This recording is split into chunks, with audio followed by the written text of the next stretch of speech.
Okay, today's first question is SSL encryption. And in the last lecture, I have gone through your answers, mostly your correct answers. Very good. So let's start today's question answer session. First is SSL encryption. Okay, now SSL encryption means what? Secure sockets layer. And about this secure socket layer, you will see that when you open a particular website in the browser, you may note HTTPS. Sorry, it is not quite visible. Okay, have you noticed that or not? HTTPS. Yes, sir. Okay, that as for secured. Now, this SSL is the industry standard security technology created encrypted connections between web server and a browser. You know your browser. What we do with a browser? We type our request, right? And that browser sends this request to where? A particular server. Okay, this is you and this is your browser, and browser sends a request to where? Server. Now, what happens is that this particular SSL protocol, it is used to maintain data privacy and to protect the information in this online transaction. Now, how to go for that means how this SSL will be implemented. There are several steps. Thus, I told you that this is say you are sending you are typing your request to browser, and browser send it to some server. So you can see that the browser plays the major part here, the middleware. Am I right? You got this? So this SSL directly related to browser. Let's see what are the steps involved here. First, a browser tries to connect to the web server secured with SSL. The browser sends a copy of its SSL certificate to the browser. So means this actually this should be what? See, you have suppose requested for some particular web page, say KU. Okay. Now that server first will verify that whether you have SSL certificate or not. Okay, and that responsibility is given to the browser. Browser responsibility is to check that SSL certificate. If it is okay, means if it is trustworthy or not, that will be verified by this browser. And if it is trustworthy, then the browser sends a message to that particular web server requesting to establish this encrypted connection between you and that particular server. বুজি পাই আছা মই কি কৈছো মানে কি bola what I have said that you sent a request, but before that what is going on actually, SSL certificate will be verified, and if it is found trustworthy, then only browser sends the message to the web server that yes, now you can establish an encrypted connection. Now for this, the web server sends an acknowledgement to start this SSL connection. Then SSL encrypted communication takes place between the browser and the web server. Okay. So this is about SSL. Now next thing. Next question is that what steps will you take to secure a server? Okay, what are the steps that we can take to make our server secured? So secure server uses, we have just seen that what? SSL. Okay, secure sockets layer protocol for data encryption and decryption to protect the data from unauthorized interception. Now, there are few ways you can secure your server. First, make sure you have a secure password for your root and administrator user. So obviously, if you are maintaining a server, if someone of you maintaining a server, then you know that first, you have to give a very strong password for your root account and for the administrator user. Now, next thing is to allow the users or to add the users to your system. Even when you are doing the practicals for DBMS also, you can see that while you are working with Oracle, the administrator will add the users and will give those different passwords for those different accounts. Now, this will be the users that you need to manage. Next thing, remote access should be removed from the root or administrator account, because with the root and administrator account you can do anything. Yes, so we should not allow remote access to those remote root or administrator account. The next thing is that you have to configure your firewall rules for remote access. Obviously, remote access should be stop. For that, what you have to do in the last class also, you have seen that we have gone through firewall. So in the firewall, you will block those remote access. These are the simple ways by which you can secure your server. I hope this is clear to you. Now coming to the next question. Today I'm going fast because I have to end the lecture soon because there's a meeting after this. So that's why I'm going fast. Is it okay for everyone? Hello? Yes, sir.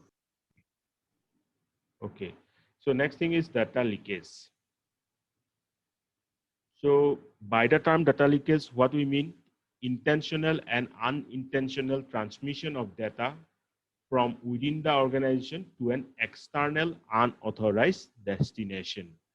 So data leakage means suppose some data be sent to some external site or some external person, either intentionally or unintentionally. If you don't want to send it, but by mistake it is sent, that may be also a data leakage. And suppose someone from your industry, from your organization, send this data intentionally to that external person. That is also a data leakage. Okay. So what it will imply, what the data leakage will imply, it will imply the disclosure of confidential information to an unauthorized entity. Now, based on how this data leakage is occurring, we may divide into three categories. First one is accidental breach. Second one is intentional breach. Third one is system hack. So what is accidental breach? Say an entity unintentionally send the data to an unauthorized person due to a fault or a blunder. Okay, that will be accidental breach. Now, suppose by mistake you have typed one or two letters wrong. Wrong means you have typed something else instead of that correct one. Then what happened? That if that email ID is correct, then your data will be sent to some unauthorized person. But this is accidental. Okay, you are doing it unintentionally. So accidental breach is clear. Then we have intentional breach. The authorized entity sends the data to an unauthorized unity on purpose. If there is some purpose, that purpose may be anything, but one from your own organization sending the data to an unauthorized entity. That is an example of intentional breach. Then system hack. Hacking techniques are used to cause data leakage. Obviously, these hackers always try to hack your data, thereby causing the data leakage. Now, I hope that this concept of data leakage is now clear to you. Now, do one thing, that how we can stop this data leakage. Data leakage can be prevented with some tools, or you can say software, and some strategies. They are known as data leakage prevention tools, DDLPT. Okay, data leakage prevention tools. Now, with that, I want few examples from your side. As the first question for this lecture is that you are going to tell me few examples, not less than two, for DDLPT, that is data leakage prevention tools. Next, what is COSOSIS? This you can see, COSOSIS endpoint protector. This thing you are also going through. So these are the two questions that first I'm asking for with respect to data leakage. Now, next questions. I'm coming to the next question. Some cyber attacks or some common cyber attacks. What are some of the common cyber attacks? There may be anything. As from the very beginning of this subject, CCS, I told you there are several cyber attacks, and among them, malware. I know that you are very much famous, you are aware with this malware, phishing, password attacks, DDoS, distributed denial of service attack, man in the middle, malvertising, and rogue software. Now, one thing is drive by download. Have you ever heard of this drive by download? Give response by yes or no. Drive by downloads. No, no, sir. Okay. So, No, sir. okay. You should also know about this drive by downloads. I'll explain, no doubt. First, what's this exam means diagram? DDoS, we have already discussed. Password attack, you know that.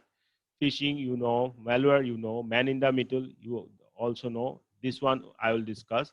Then malvertising and rogue software.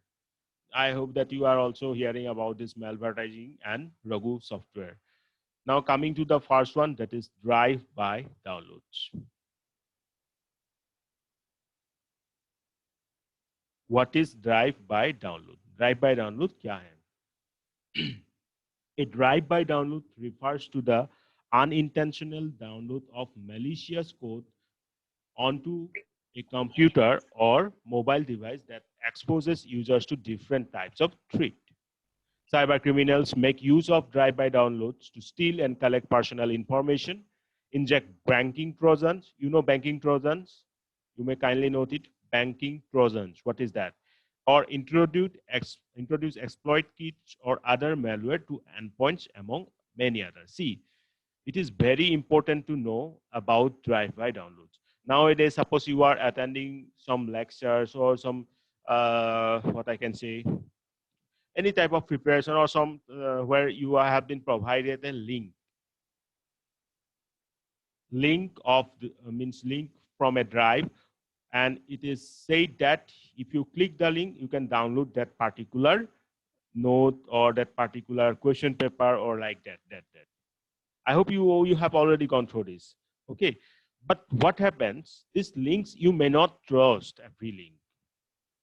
This because suppose you are getting it from some social site, that link may be anything. If you are getting it from some true story, I mean some email which you believe that yes, this is a correct one, or this is the email address whom I can have or whom I can trust. But if you are supposed to get a link from some social sites means social these platforms, and they ask you to click the link to download those particular notes or questions or whatever it is, then you should not click the link directly. First, you have to verify the link, because what happened if you click the link, the download process will be automatically initiated, and a chunk of code will be downloaded and thereby come to your system. Okay, that code maybe predefine some Trojan attack or some suppose some virus, malware, anything maybe. Got my point? And if these things is happening, if this type of cyber attacks is happening, this is also cyber attack. You got it. You got this link through a cyber or through a network, right? You are clicking it, and thereby that particular malware Trojan being downloaded and installed to your system. So this is also an attack, and nowadays it is very rapidly happening. Many of the students community being affected with this drive-by download attack. So I think that you should also know about this. I hope now this is clear to you. Let's discuss more about this drive-by download. There are two main variants of this drive-by download. Non-malicious, potentially unwanted programs or applications, malware-loaded attack. Some may be non-malicious, but they are unwanted programs or applications. You don't want it, but it is okay. But this second one is very dangerous, that is malware-loaded attack. Okay? Now, what sets this type of attack apart from other is that user need not click or anything to initiate the download. Simply accessing or browsing a website can activate the download. You see, you have been given the link, you just click that. Okay, you go to some particular website, you don't need to again click the download button. The download will be automatically initiated. So that is very dangerous. The malicious code is designed to download the malicious files into your systems, that is victim's PC, without the user being aware that anything untoward has happened. So a drive-by download abuses insecure, vulnerable, or outdated apps or browsers or even some operating system. I think this much you should know about drive-by downloads. And if you go through some recent attacks that you may cite, then I have found these ones. You may also collect some information regarding this drive-by download attack, like Lurk, a cyber criminal group infamous for their stealthy and fileless infection techniques, exploited web browsers vulnerabilities for their drive-by downloads attack. Okay, a cyber specialist group known as Patchwork or dropping elephant used by drive-by download techniques, such as creating a fake social video website called this one. You may see that this term, Yoku Tiobu, is similar to what? YouTube, right or no? This term is similar to YouTube to target victims in China to download and execute an X-ray Trojan under the guise of an Adobe Flash Player update. Have you heard about Adobe Flash Player? Have you heard about this Adobe Flash Player or not? Yes, sir. Okay, why we use this? Or is it now available or not? You will find it and let me know. Then meanwhile, in 2016, a drive-by download attack took advantage of an Adobe Flash Player vulnerability, bearing the Loki ransomware, a highly damaging crypto ransomware, as its payload. So this is a common, this is the recent example of drive-by download attack. But ये जो adobe Flash player है इसके बारे में जो information है आप एक बार देख लेना. मेरा क्वेश्चन ये है, लास्ट क्वेश्चन, कि एडोब फ्लैश प्लेयर हम क्यों यूज करते हैं, why we use Adobe Flash Player, and why it is risky to go for update of Adobe Flash Player, और whether it is now available और not. So I think this much sufficient for today's class. And the questions that I have asked, please go through them. Thank you.